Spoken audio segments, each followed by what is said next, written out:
It's become terribly interesting to watch the news, and it's interesting because all the liberal press is talking about the terrible life that Trump is about to, but definitely will bring us. It could happen any day now, in a day, a year, or even 100 years. Well, as they say, it will definitely happen. And what about all the right-wing press? It reports more and more facts about crimes committed by the leaders of the Democratic Party, and the crimes are becoming clearer and clearer. I want to tell you some details about the American process of initiating criminal investigations, procedural details that many people who leave comments under my videos obviously don't know. There are several principles in American justice that are unknown to many residents, including many people living in this country, and definitely to those who don't live here. Let's take the concept of the grand jury, which is an expanded group of jurors.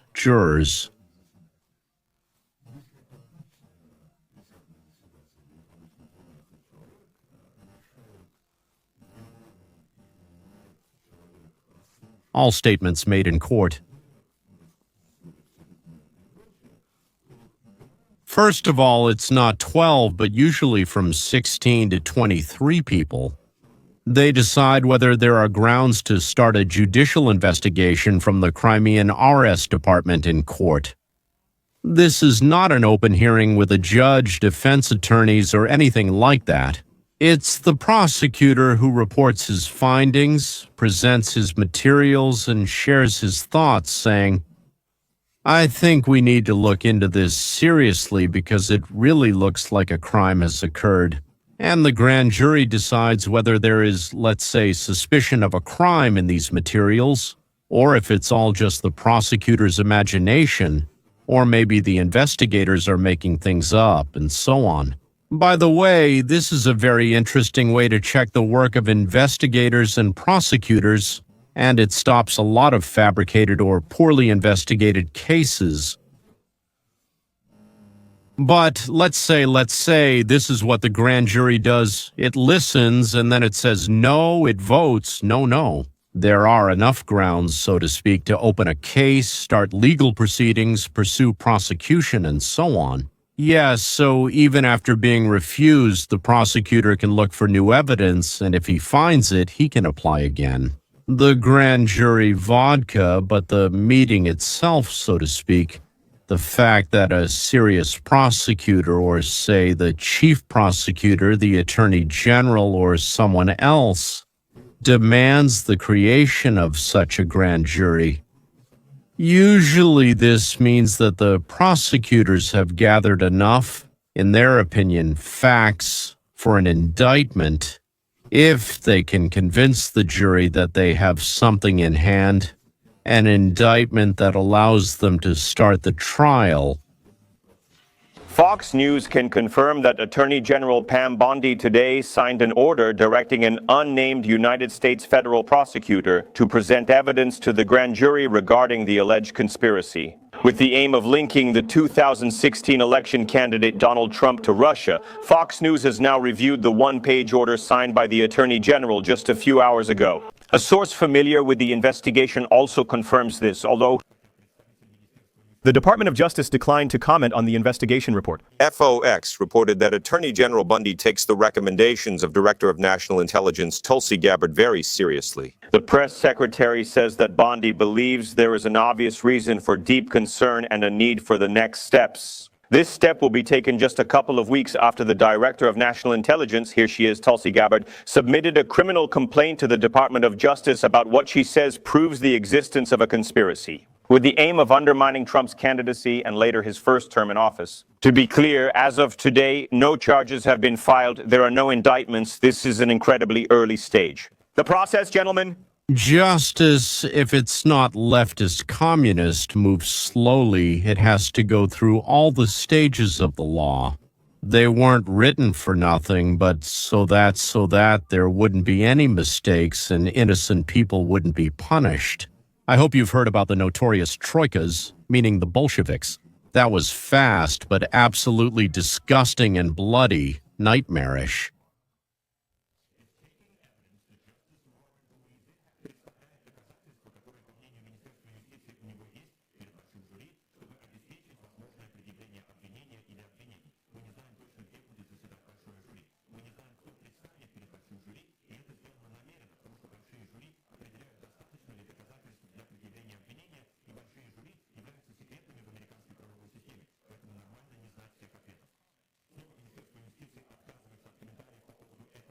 But will, the big news today. It was signed by Attorney General Pam Bundy to present this evidence of the alleged conspiracy to a grand jury, hoping to get an indictment or several indictments. As you can imagine, things are not calm right now among the Democrats. So, nerves are running high. Everyone is waiting to see who will be the first to break to start laying documents on the table. The lie about collusion with Russia against President Trump remains the greatest deception and the greatest attack on our democracy in the history of this country. There is no comparison, no parallels with anything else. It was a coup, and I use that term literally. It was a coup aimed at overthrowing a democratically elected government, a coup carried out by the intelligence apparatus of this country, the deep state, Hillary Clinton, and the Democratic Party. The new information revealed by the Director of National Intelligence and the FBI removes any doubt about the intention, deliberateness, planning, and organization of this conspiracy. This meets all the criminal elements of a seditious conspiracy against the United States. This meets the criminal elements of insurrection. This meets the criminal elements of conspiracy against the government and the criminal elements of conspiracy to deprive citizens of their civil rights under the guise of law. One egregious crime after another. And since this is a conspiracy, as shown by the intent, the awareness, and the documentation that they understood it was a fake from the very beginning, it meets the mens rea standard in law. Because of this, since it's a conspiracy, every individual participant is now part of this conspiracy. This includes Brennan and Clapper and Comey and Hillary and Schiff and everyone else who knowingly and intentionally carried out this conspiracy, this coup, this plan against President Trump and the government of the United States. The moment for accountability has arrived to restore our democracy. Maria. That was Stephen Miller, senior advisor to the president. What he says is on behalf of, as it's called, by the order of President Trump. Do you think after these words, Trump is going to back down? I don't think so. Let's continue. So, he lays it out very clearly in just a couple of minutes, all the different crimes they could charge everyone with, and all of it falls under the category of conspiracy. If you defraud the government, you go to jail for 5 years. If you conspire to defraud them, it's 20 years, right? So it's even more than many people realize. For example, these are serious crimes against President Trump, but even more serious crimes against America, against the country. For more than 4 years, the Democrats have been shouting that Trump is a threat to democracy in the history of the United States. Well, after Lincoln and Roosevelt, of course. Of course, there hasn't been such a big blow to democracy and freedom as what Obama and Hillary did. And so to speak, the loyal press and the loyal security forces and the loyal billionaire donors. I'll try to keep you updated because I believe that the long-term effect of Trump's reforms directly depends on, well, let's say, our ability to crush the nest of scoundrels and traitors. By the way, I still believe that Russian-speaking bloggers who campaign for the Democratic Party are fools, not scoundrels. And I really hope that they are just simple-minded people, and I hope that they are not disgusting creatures. And what if it turns out that they understood everything and still continued? Now listen to a report from the nest of globalism and socialist, as they call it, democratism, or on the contrary, democratic socialism. In other words, it's a tautology, the same thing, completely identical. Well, but this is actually, how to put it, a bloodthirsty vegetarian predator, Or, for example, a cobra with a gentle nature. Well, listen, so the mouthpiece of the socialists, which they are forced to admit to the horror of their Democratic viewers. Donald Trump's administration is perhaps the most influential of this century, and probably also since a significant part of the last century. Trump is reshaping the United States of America through actions like imposing tariffs. Let's discuss tariffs first. All right, they say that Donald Trump always backs down when it comes to tariffs. There's no such thing for Trump. The effective tariff rate is 18%, the highest since the Franklin Delano Roosevelt administration in the 1930s. It has risen from, just imagine, only 2% last year, from only 2% last year. We're talking about the level of the effective tariff rate. Just imagine, 9 times higher this year than last year. But it's not just about tariffs, which of course Donald Trump built his campaign on, and in which you see an extremely influential presidency. What about immigration? Of course, Trump has always advocated for a very strict immigration policy. Imagine, net immigration to the United States in 2025 will decrease by at least 60% compared to last year. In fact, for the first time in the last 50 years, we may face negative net immigration to the United States. And last year, of course, in 2024, net immigration to the United States was 2.8 million. This year, we may be talking about negative net immigration. Oh my God. Now, of course, this is part of a broader story, as I mentioned. Please tell us.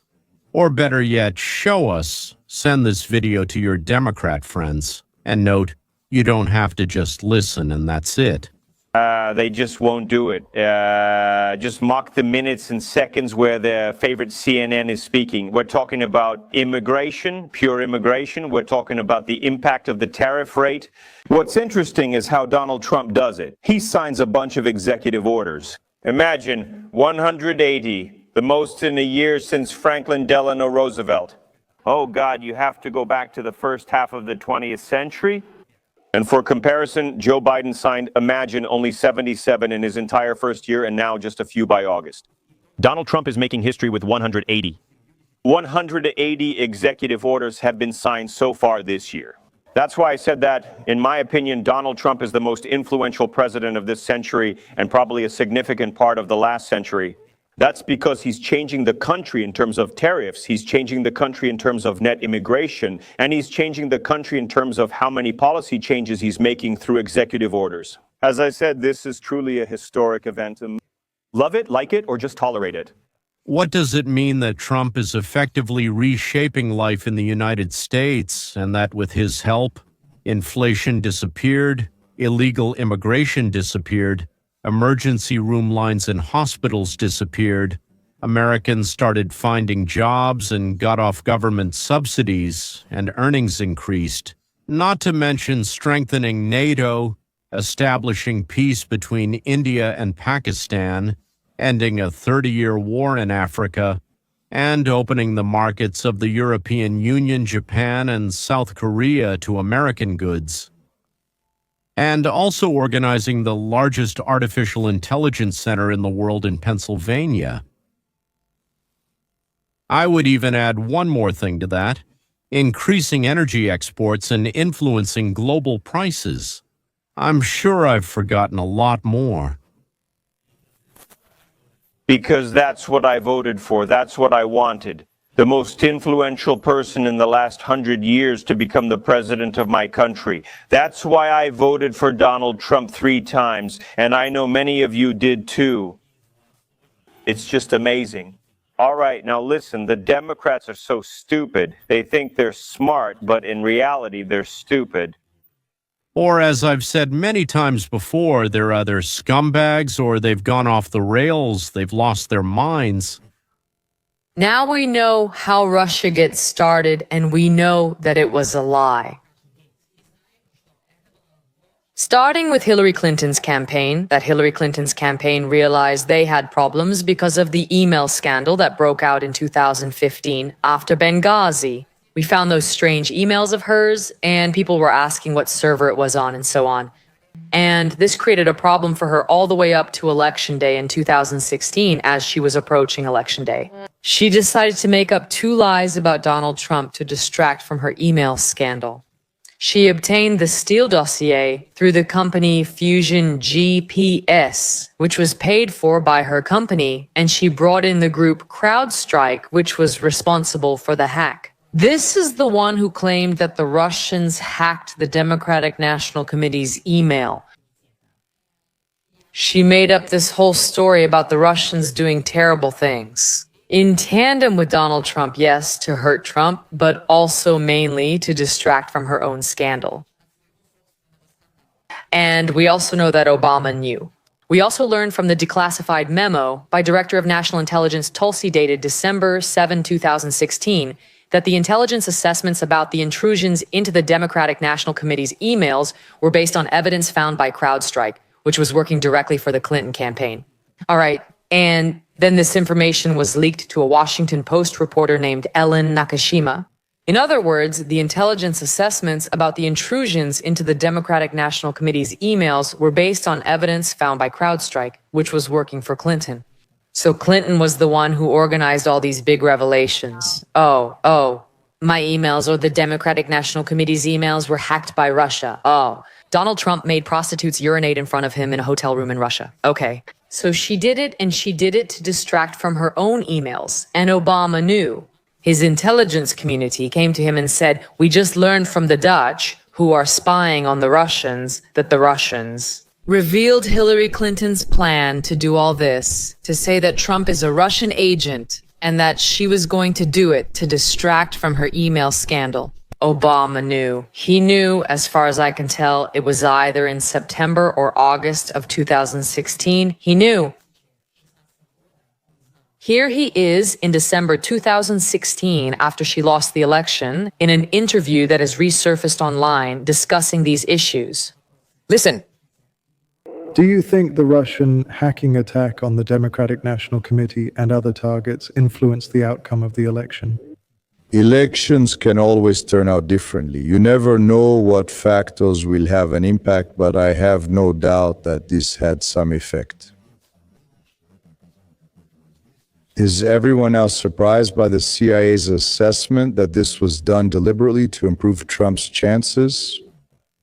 And my only thought was that this shouldn't be seen as a sensation because it was the worst kept secret in this city.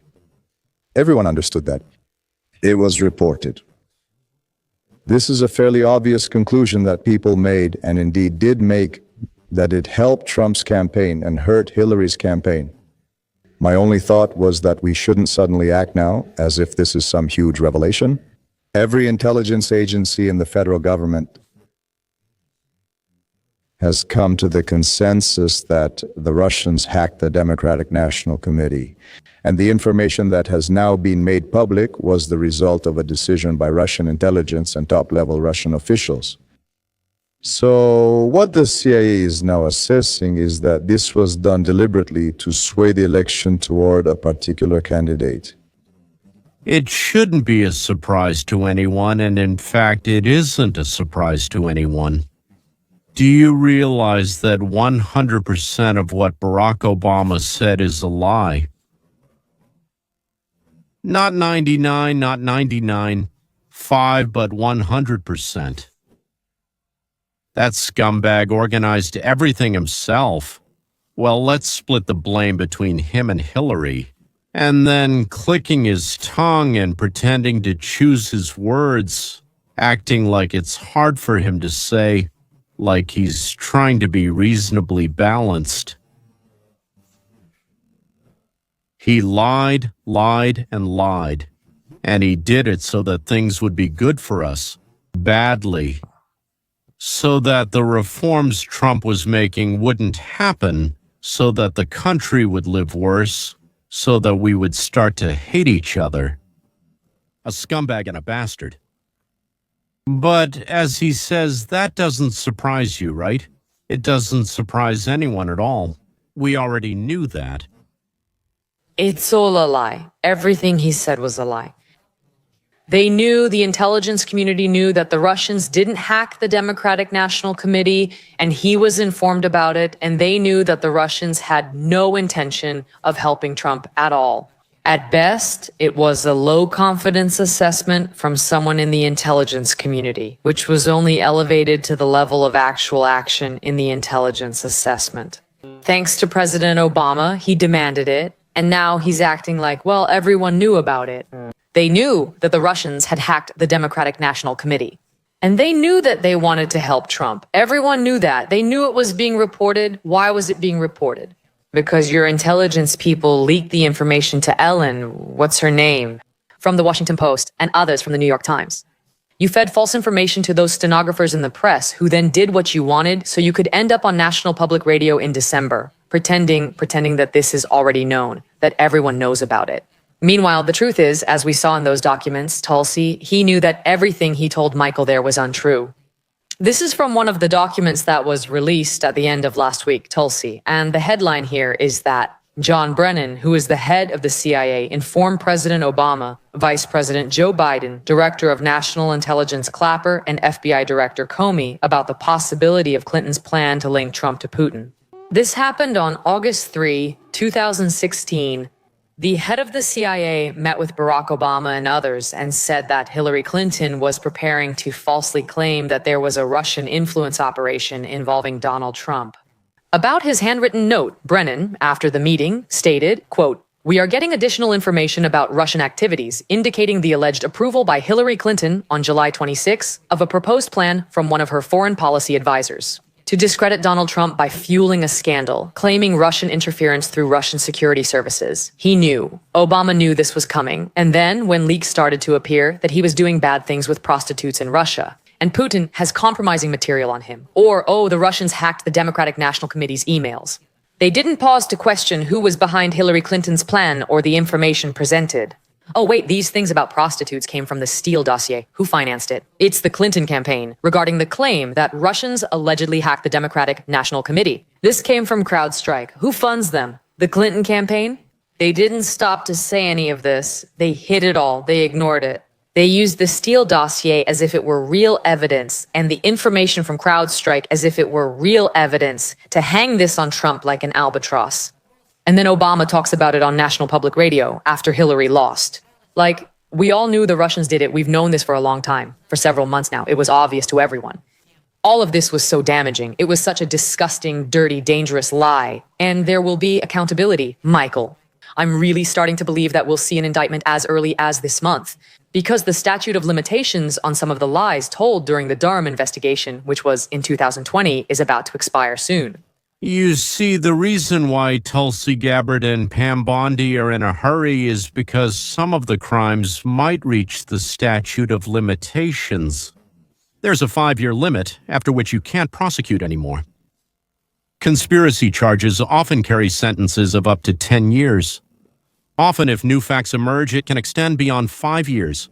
In such cases, the 5-year period starts from the discovery of the new facts, not the original event. That's it. But some things like lying to Congress or lying during an FBI interrogation or somewhere else have a statute of limitations of 5 years. So, well, by all the rules, thoroughly, but don't waste time. So they don't slip off the hook. And now listen to this drunken village lunatic. You know, the only other opponent we have who's even close to being as good as the Russians is China. So why should Russia have all the fun? And since Russia is clearly supporting the Republicans, why don't we ask China to support us? I am hereby tonight asking China, that's right. So first, she made up the story about Russian interference in the United States elections, and supposedly on the side of the Republican Party. What about Russia? Of course, if they want to do it, as much as, so to speak, as much as they want, if they want, they can do it as much as they like. It's not like, so to speak, we have a positive attitude toward it, we will of course stop it and so on. In essence, they don't owe us anything. We interfere in elections in Europe, Israel, and other places all the time. And so to speak, naturally they do it too. That is, they have the right to do it. That's it. But so if the Republicans, Trump, or the Republicans in general conspired with foreigners to influence the elections in the United States, now that would be a crime. If they, so to speak, were caught, they would be put in jail for that. In the same way, we have Hillary's official appeal to China to influence the elections in her favor. Well, she just went crazy. It was a coup aimed at overthrowing a democratically elected government, a coup carried out by the intelligence apparatus of this country, the deep state of Hillary Clinton and the Democratic Party. New information revealed by the Director of National Intelligence and the FBI removes any doubt about the intent, deliberateness, planning, and organization of this conspiracy. This meets all the criminal elements of an incitement conspiracy against the United States. This meets the criminal elements of insurrection. Well, later, under penalty of perjury and while under oath, Hillary Clinton's campaign manager confirmed that such a plan existed and that Hillary approved it. And this is what the CIA director says, who was present at the interrogations of Hillary's staff members, who confirmed that there was a plan to betray America and that it was organized by Hillary at the suggestion of her staff member. And then another scoundrel named Barack Obama picked it up and developed it further. This is the greatest political scandal, which I hope will be the last one we see in our lifetime. First, you heard Hillary Clinton promoting the Trump-Russia hoax with Rachel Maddow, and then it was Stephen Miller and CIA Director John Ratcliffe. About the recently declassified documents in Durham's appendix, indicating that Hillary Clinton created the Trump-Russia story to distract the media from her own FBI investigations, which Democrats feared would lead to Hillary losing to Trump. In 2016, we are joined by the candidate for governor of South Carolina. Congresswoman Nancy Mace from the House Oversight Committee, congratulations and thank you for joining us. What's your reaction to this? Hillary Clinton had to change the headlines because the FBI was investigating serious Clinton conflicts of interest in their own influence peddling scandal, when the Clintons were selling access to donors of the Clinton Foundation in order to gain access to Secretary of State Clinton and the Obama State Department. What is your reaction to that? And now we're talking about yet another Hillary scandal from when she was Secretary of State. If someone donated from $500,000 to $1 million to the Clinton Foundation, Hillary would meet with them and solve their problems. Well, often for an additional, so to speak, payment. They and Bill got the money, but we paid the price. How about that, America? What she did, Kerry did, Biden did, and I'm sure many others did as well. But the Clintons created a real money-printing machine. And they raked in millions, sometimes tens of millions. None of them cared what or how much the country was losing because of it. It's enough to recall, by the way, the story of selling uranium to the Russians. So the story is rather strange and a bit dirty, and I probably wouldn't have believed it if Bill, meaning Hillary's husband, hadn't gone to Moscow, where for a supposed 35-minute lecture on international relations, he received money from Renaissance. Capital, that's Renaissance Capital, was the very bank involved in the deal to purchase that same uranium I just mentioned.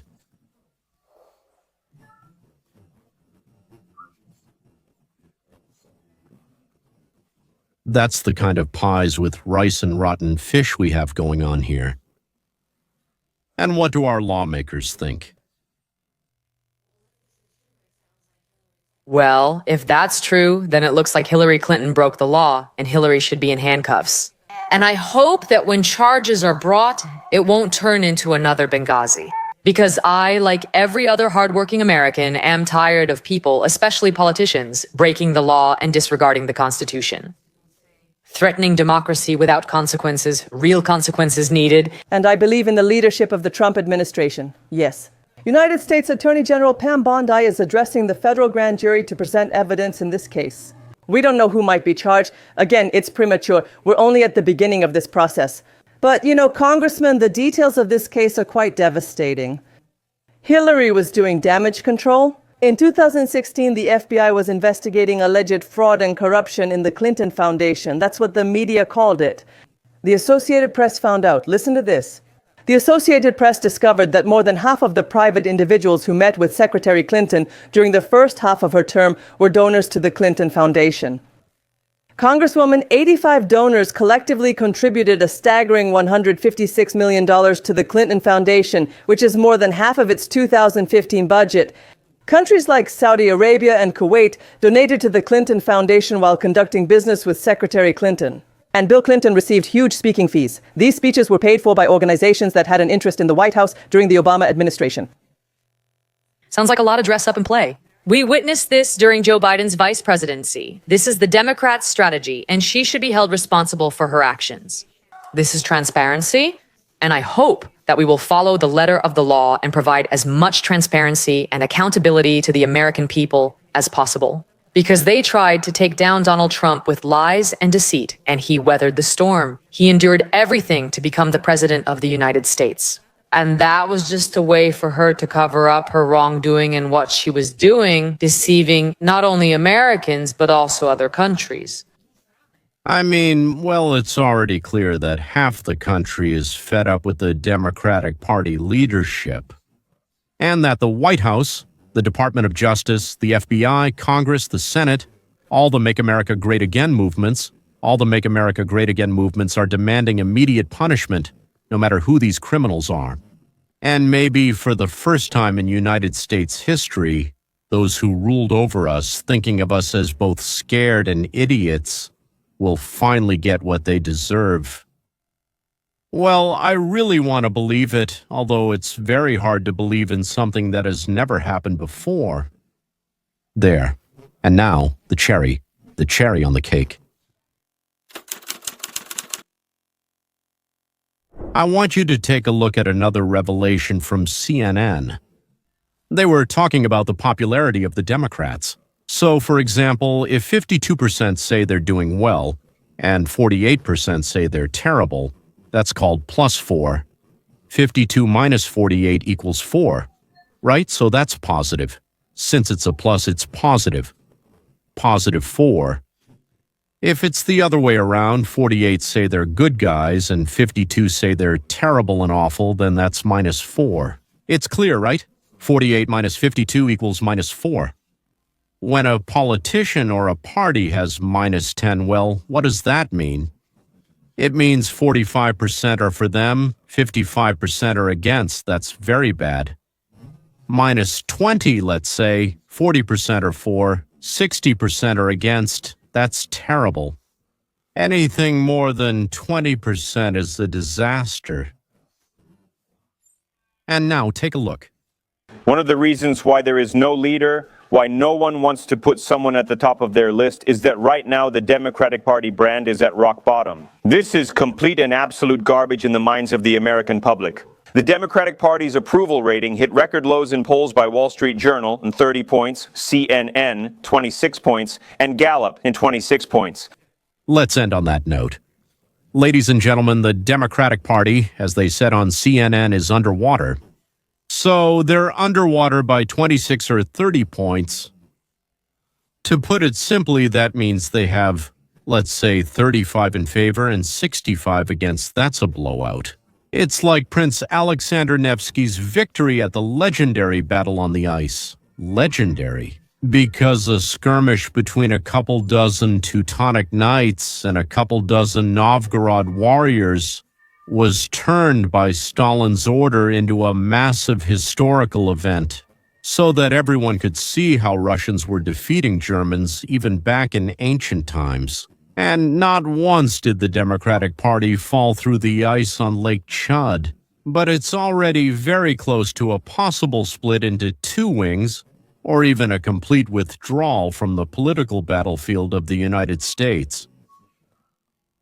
To make room for a centrist party, probably a centrist party, but a pro-capitalist centrist party. We won't be crying over them, I promise. I definitely won't cry. If any of you cry, that's your own Lydia. Stalin died. So many people were sobbing. Even the children, husbands, and wives of those who had spent 20 years in the camps or died there were also crying. Let them fall through the ice or disappear into oblivion. They've long outlived their usefulness, so let them move to Canada. Oh, by the way, that's a great idea. Let them move to Canada, or to the Muslims in France, Belgium, or the Netherlands.